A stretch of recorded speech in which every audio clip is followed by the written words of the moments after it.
Jood is de dag, liek als alle oren hier in Varus, weer uzes.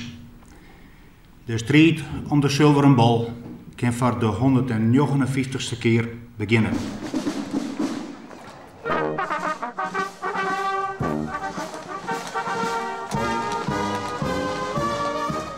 Geert-Anne en Daniel, begint het ritje nu ook al voor je te winnen?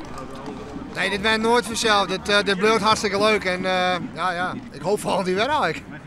Dan even dat we een Joert zeggen. Dit zijn goede omstandigheden om mooi door te keert. Ja, zeker weten. Dit waar we eigenlijk altijd hebben om een keerswedstrijd. Dit is perfect. Geert-Anne, ben je er wat klaar voor? Dat zitten we straks in, hè? Zit wel.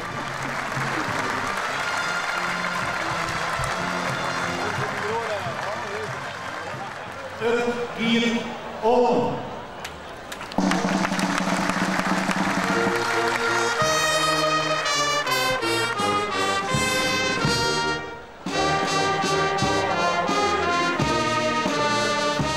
Wat kun je van deze keersdag verwachten? Nou, ik dacht wel een hele spannende finale. Tenminste, er is een hartstikke goed latten. En nou ja, als het waar is en de prognoses zijn volgens mij wel dat er 2 topperturen in de finale komen kennen. Nou weer de PC krijgt los en dan zit hij hier. Dat is net het noffelijkste plakje.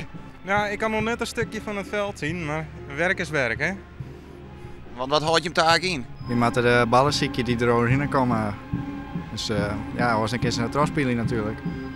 En is dat nou het balen dat je hem nou de hele tijd aan tenten hier jongens en matten? Nou ja, dat is net het noffelijkste uit je hoort, maar ja, ik ben net zo'n keersliefhebbers, dus dat maakt het dus net zo vol uit eigenlijk. Hoeveel ballen vliegen je maar heren? Nou, we zijn nu, ik denk een uurtje bezig en we hebben er nou 4, dus op zich best veel.